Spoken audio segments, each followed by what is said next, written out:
دمعت عيناي شوقا ولطيبة ذرفت عشقا فأتيت إلى حبيبي. أعوذ بالله من الشيطان الرجيم.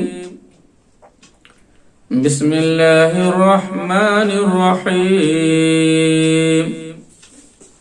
ألم تر كيف فعل ربك بأصحاب الفيل ألم يجعل كيدهم في تضليل وأرسل عليهم طيرا أبابيل ترميهم بحجارة من سجيل فجعلهم كعصف مأكول. صدق اللہ العلی العظیم. محترم سامعین، الحمدللہ آج سورہ فیل کی تفسیر ہے. الحمدللہ 10 صورتیں مکمل ہوئی. یہ اما پارہ کی 10 صورتیں ہر خاص و عام کی زبان زد ہیں، نمازوں میں کثرت سے پڑھی جاتی ہیں. رمضان کے مہینے میں اخیر تراویح میں سورہ تراویح میں ان صورتوں کا اہتمام ہوتا ہے. اس لیے ضروری ہے کہ ان صورتوں کے مفاہیم اور تراجم کو سمجھا جائے، مختصری سے ہی مسائل و معارف کو بھی جانا جائے. ان صورتوں کے پس منظر کیا واقعات ہیں، کیا حکایات ہیں، یہ بھی گوش گزار رہے تاکہ پڑھنے کا اور تلاوت کا لطف بڑھ جائے. اب ظاہر سی بات ہے، اس کا نام ہے سورہ فیل، اور فیل کے معنی ہاتھی کے آتے ہیں. جب ہاتھی کا نام آیا اور ہاتھی نام رکھا گیا ہے تو ظاہر سی بات ہے کہ کوئی ایسا واقعہ ضرور ہوا ہے کہ اس میں ہاتھی کا تذکرہ ہوا. تو محترم، جو ہاتھی کا نام رکھا گیا ہے، ہاتھی کا نام تھا محمود، جو اس زمانے میں اتنا بڑا ہاتھی کسی کے پاس نہیں تھا. بہت لمبا چوڑا ہاتھی تھا، بہت ہی لحیم اور شہیم ہاتھی تھا. ابرہہ بادشاہ نے خاص طور سے اس ہاتھی کو اپنے مقصد کے کامیابی کے لیے ساتھ رکھا تھا. اور جو حبشہ کا بادشاہ نجاشی ہے، غالباً اسی نے دیا تھا. معاملہ ہے کہ جو ابرہہ بادشاہ ہے، یہ مذہباً کہہ لیجئے کہ عیسائی تھے، نصرانی تھے. یہ اور بات ہے کہ کہتے تھے تو اہل کتاب، مگر کتاب محرف ہو چکی تھی اور عیسیٰ علیہ السلام کی تعلیمات کو فراموش کر دیا گیا تھا. بس منمانی ان کا مذہب تھا اور اپنے مذہب کا فالو بہت کم کرتے تھے، لیکن نصرانی تھے، اہل کتاب تو بہرحال تھے. نجاشی جو حبشے کا بادشاہ ہے، اس کی کہہ لیجئے کہ رضا کی خاطر، خوشنودی کے لیے ایک بہت بڑا گرجا گھر بنوایا. اور وہ یمن میں جو بہت مشہور شہر ہے صنعاء کہہ کر کے، صنعاء میں وہ گرجا گھر بنوایا. اتنا بڑا گھر تھا وہ، اور اتنا اس کو منقش کیا تھا، مزین کیا تھا، مرصع کیا تھا کہ بہت ہی دیدہ زیب وہ گھر تھا. لوگ اس کی چمک اور دمک کو دیکھ کر محو حیرت رہ جاتے. اور اس کی بلندی تو اس قدر تھی کہ بہت سارے لوگ اس کو اقلیس کہتے ہیں. قلیس کے معنی ٹوپی کے آتے ہیں، جو پھینک دیا جائے جو گر جائے، اس کی آخری بلندی کو لوگ دیکھتے تھے تو لوگوں کی ٹوپیاں گر جاتی تھی، تو اسی بنیاد پہ قلیص کہا جاتا تھا۔ ابرہہ بادشاہ کی پلاننگ یہ تھی کہ جو کعبۃ اللہ لوگ حج کرنے کے لیے جاتے ہیں، جو خانہ کعبہ مرجع الناس بنا ہوا ہے، وہ مرجع صنع اور گرجا گھر بن جائے، اور لوگ یہاں آ کر جو ہے حج جیسے فریضہ سے سبک دوش ہو۔ یہ اس کی پلاننگ تھی۔ جب اس کی سازش اور یہ پلاننگ کا لوگوں کو پتا چلا تو لوگ کافی برہم ہوئے، غصہ ہوئے، خاص طور سے جو کعبۃ اللہ کی عظمت اپنے دل میں لیے ہوئے تھے، اور قریشی حضرات تو گویا کہ اس کے خادمان میں سے تھے، ان کو زیادہ تکلیف ہوئی۔ تو لوگ کہتے ہیں کہ بعض قریشی نے اس میں جا کے پخانہ کیا، اس کی دیوار کو گندا پراگندہ کر دیا، بعض لوگ کہتے ہیں کہ اس میں آگ ہی لگا دی گئی۔ اس طرح کے واقعات پیش آئے۔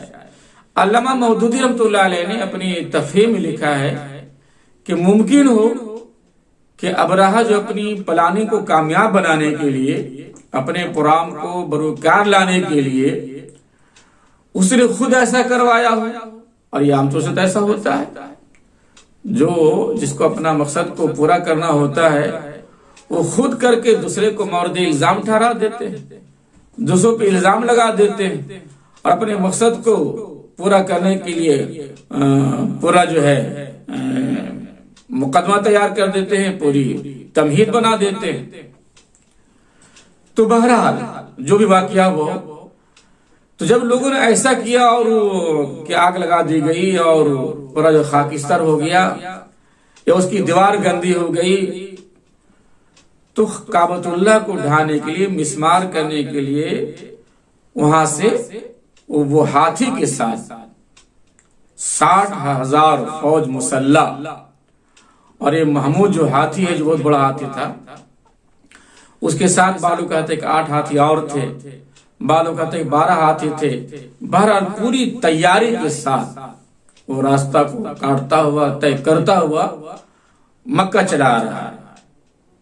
طائف پہنچا، اور راستے میں جو کعبۃ اللہ کے احترام میں مزاحم ہوتے گئے، حائل ہوتے گئے، دفاع کے لیے کوشش کرتے گئے، سب کو شکست فاش دیتا ہوا آگے بڑھتا چلا آ رہا ہے۔ طائف پہنچنے کے بعد پھر وہاں سے آگے بڑھے، جو مغمس ایک جگہ ہے وہاں کے ٹھہرا، اور ٹھہرنے بعد جو ہے جو جانور تھے، اونٹ تھے، مویشی تھی، سب کو لوٹ لیا، سب کو یرغمال میں لے لیا،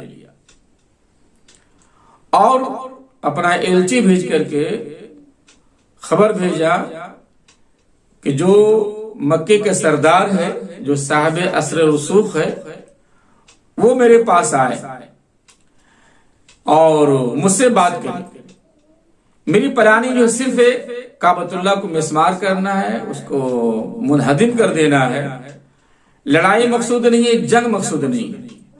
اس کا جو ایک ایلچی آیا تو ظاہر سی بات ہے اس وقت حضور پاک علیہ السلام کے دادا جان عبد المطلب تھے، اور آپ مکہ کے سردار تھے، انہی سے ملاقات ہوئی، ابرہہ کا پروگرام بتایا، تو عبد المطلب نے بھی صاف کہہ دیا کہ بھائی جس کا گھر ہے وہ سمجھے، مجھے بھی لڑائی نہیں کرنی ہے، مجھے بھی جنگ و جدال سے کوئی تعلق نہیں رکھنا ہے، وہ صاحب گھر سمجھ لے گا کہ اس کو بچانا ہے کہ منہدم ہونے دینا ہے۔ صاف انکار کر دیا۔ ابرہہ کا ایلچی نے کہا کہ آپ ایسا کریں کہ آپ بادشاہ سے ملاقات کر لیں۔ عبد المطلب چلے آئے۔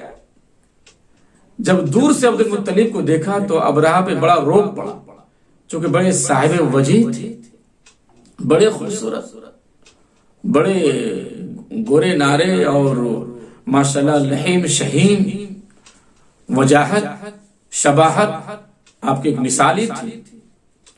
تو ابرہہ پہ بڑا اثر پڑا، یہاں تک کہ اپنے تخت سے نیچے اتر کر کے استقبال کیا اور ایک ساتھ بیٹھ گیا. اب گفتگو سنی شروع ہوئی. ابرہہ نے کہا کہ دیکھیں میری پلاننگ جو ہے جنگ کی نہیں ہے، مجھے صرف کعبۃ اللہ کو ڈھانا ہے، اس کو مسمار کرنا ہے. عبد المطلب نے کہا کہ میرے جو 200 اونٹ ہیں جو آپ کی فوج نے یرغمال بنایا ہے، جو آپ کا لشکر نے لوٹ لیا ہے، وہ مجھے جو واپس کر دیے جائیں. ابرہہ جو متکتا رہ گیا کہ میری اتنی بڑی پلاننگ ہے، ان کے کعبہ کو مسمار کرنا ہے، جو دین سے جڑا ہوا ہے، ان کے مذہب سے جڑا ہوا ہے، اس کے سردار ہیں، ان کی بات نہیں کرتے ہیں، دفاع کی بات نہیں کرتے ہیں، یہ 200 اونٹ کی بات کر رہے ہیں. تو خود ابرہہ کہتا ہے کہ بھائی میں تو آپ سے بہت متاثر ہوا تھا، آپ کی وجاہت میں مجھے مروب کر دیا تھا، لیکن آپ کی بات سن کر کے جو ہے وہ میں بہت ہلکے میں لے رہا ہوں، اور میں آپ کو بے وقار اور بے وزن کہنے پہ آمادہ ہو گیا ہوں. آپ کو تو کعبے کی بات کرنی چاہیے، اس کے دفاع کی بات کرنی چاہیے. عبد المطلب نے صاحب کہہ دیا کہ جس کا گھر ہے اللہ کا گھر ہے، اللہ سمجھے، اور ہر آدمی اپنے گھر کا پاسبان ہوتا ہے، محافظ نگراں ہوتا ہے. یہ بیت اللہ ہے، یہ اللہ کا گھر ہے، اللہ سمجھے گا. اگر آپ کے ہاتھوں میں مسمار ہونا ہے تو ہوگا، اور اللہ نہیں چاہے گا تو کوئی طاقت نہیں کہ مسمار کر دے. ابرہہ نے بڑا متکبرانہ انداز میں جواب دیا کہ کوئی خدا اس کو بچا نہیں سکتا ہے، تمہارا معبود اس کو نہیں بچا سکتا ہے. عبد المطلب نے کہا کہ جس کا مالک میں ہوں مجھے حوالے کر دیا جائے. بہرحال اونٹ حوالے کر دیے گئے، اور محمود جو اس کا ہاتھی تھا اب اس کو آگے بڑھانے کی کوشش کی گئی، لیکن یہ نہیں، وہ کعبۃ اللہ کی طرف جانے کو تیاری نہیں. لاکھ ان کو اٹھایا جا رہا ہے، چھیڑا جا رہا ہے، دھکے دیا جا رہا ہے، مکے مارا جا رہا ہے. کاہے کو یہ اٹھے، اور جو یمن کی طرف ہاکا جا رہا ہے تو دوڑتا ہوا چلا جا رہا ہے. خلاصہ کلام یہ ہوا کہ جو بڑا ہاتھی تھا جس کا نام محمود تھا، وہ اس تخریب کاری میں اور کعبۃ اللہ کی مسماری میں اس نے حصہ نہیں لیا اور اپنے آپ کو الگ رکھا، اللہ کے عذاب سے ہی بچا. دوسرے ہاتھی جب بڑھنا شروع کیے تو اللہ اکبر، جنگلوں سے، پہاڑوں کی طرف سے جو یہ چڑیوں کا اور یہ ابابیل کا غول در غول اور جھونڈ کا جھونڈ جو آنا شروع ہوا. چونچ میں پتھر ہے اور دونوں پاؤں میں پتھر لیے ہوئے، اور جو برسانا شروع کیا، اللہ اکبر. چھوٹے چھوٹے پتھر تھے، لیکن جہاں پر پتھر گرتا اس پار سے اس پار ہو جاتا، اور بالکل وہ قرآن خود کہتا ہے کہ کاش معقول، کھائے ہوئے بھوسے کی طرح ہو جاتا. بہت فوج بھاگنے لگی اور افراتفری مچ گئی، بھگدڑ مچ گئی. ابرہہ بھی بھاگنا شروع کیا، لیکن چونکہ اللہ کا عذاب تھا، وہ یمن پہنچنے سے پہلے ہی جو ہے بہت زخمی ہو گیا. پورے بدن سے گوشت جو ہے ٹکڑا ٹکڑا ہو کے گرنے لگا. پھر وہیں جو ہے جہنم رسید ہوا، اور سارے جو ہاتھی تھے محمود کے علاوہ سب ہاتھی جو وہیں پر جو ہے بالکل ختم ہو گئے. ایک کعبۃ اللہ کو کیا مٹانے کے لیے آئے تھے، خود انہی کا نام و نشان مٹ گیا. اللہ اکبر. یہ تھا یہ واقعہ جو پیش آیا تھا، یہ محرم کی 17ویں تاریخ کو واقعہ پیش آیا تھا. محرم کی 17ویں تاریخ تھی، اور حضور پاک علیہ السلام اسی سال بلکہ کچھ ہی مہینے کے بعد 12 ربیع الاول کو آپ کی ولادت باسعادت ہوئی. گویا کہ یہ پیش خیمہ تھا. حضور پاک علیہ السلام کی ولادت باسعادت سے پہلے واقعہ ہو کر کے یہ بتانا تھا کہ بہت بڑی ہستی آ رہی ہے، اور آقائے نامدار آ رہے ہیں، خاتم النبیین آ رہے ہیں. ان کے استقبال میں ایک گویا کہ معجزانہ عمل ہوا. خانہ کعبہ کی حفاظت کی گئی خلق عادت کے طور پہ، اور اللہ نے ایک بہت بڑا کرشمہ دکھایا، اپنی قدرت کا مظاہرہ کیا، اسی کا پیش خیمہ تھا، گویا کہ ایک طرح کا تمہید تھی کہ آنے والے دنوں میں ایک بہت بڑا انقلاب آئے گا، اسلام کا بول بالا ہوگا، اسلام کی بالا دستی ہوگی، اسلام کی سر بلندی ہوگی، اور جو نبی ہوگا پوری دنیا میں اس کا دین چمکے گا، وہ اسی کا پیش خیمہ تھا۔ اس سورۃ پاک میں اب سمجھ میں آ گیا ہوگا کہ سورت کا نام ہاتھی کیوں ہے۔ اللہ تعالیٰ اسی کو آپ جو فرماتے ہیں الم تر کیف فعل ربک باصحاب الفیل، کیا آپ نے ملاحظہ نہیں فرمایا کہ کیا آپ نے نہیں دیکھا کہ آپ کے رب نے ہاتھی والوں کے ساتھ کیا کیا؟ الم یجعل کیدہم فی تضلیل، اللہ تعالیٰ نے ابرہہ کے اس کی فوج کے مکر و فریب کو، داؤ پیج کو تذلیل و تغلید کر دیا، ناکام اور نامراد کر دیا۔ اللہ اکبر۔ وارسل علیہم طیرا ابابیل، اور اللہ تعالیٰ نے بھیجا ان پر پرندوں کو، غول کا غول بھیجا، اور کیا کہ ترمیہم بحجارۃ من سجیل، جو مٹی اور کنکر کے پتھر برساتے تھے، اور جو برستا تھا جن پر کنکری گرتی تھی۔ اللہ، کیا معمولی چڑیاں ہیں، کبوتر کی سائز کی وہ چڑیاں ہوگی یا پھر اسی سے ملتی جلتی، اور اس کی چونچ میں کتنی چھوٹی کنکری ہوگی، اور اس کے پاؤں میں یہ چھوٹے چھوٹے کنکر تھے، اور یہ جو گرتے تھے آج کا شاید بم بارود بھی اس کے سامنے فیل۔ اور اس کا اللہ تعالیٰ فرماتا کعصف، اللہ کعصف معقول، ویسا ہوگا جیسے کھایا اور بھوسا کی طرح، کوئی جانور کھا لے اور وہ گوبر کی شکل میں گویا کہ وہ باہر آئے، اس طرح گویا کہ وہ بھوسا ہو گیا، گویا کہ نام و نشان مٹ گیا۔ یہ ہے اللہ کی ذات، اسی کو سمجھنا ہے، یہ ہے اللہ کی شان، یہ ہے اللہ کی قدرت، یہ اللہ کی طاقت، یہ اللہ کا پاور ہے۔ سوال یہ ضرور ہوتا ہے کہ خانہ کعبہ کی حفاظت کے لیے اللہ نے پرندوں کو بھیجا، اور اس کی چونچ میں منہ میں کنکری کو بھی دیا، لیکن اور ابرہہ بادشاہ گویا کہ بے نام و نشان ہو گیا، ساری پلاننگ فیل ہو گئی۔ لیکن آج بھی اللہ کا گھر ہے، اور جو غیروں کے قبضے میں ہے، آج اللہ کی مدد کیوں نہیں؟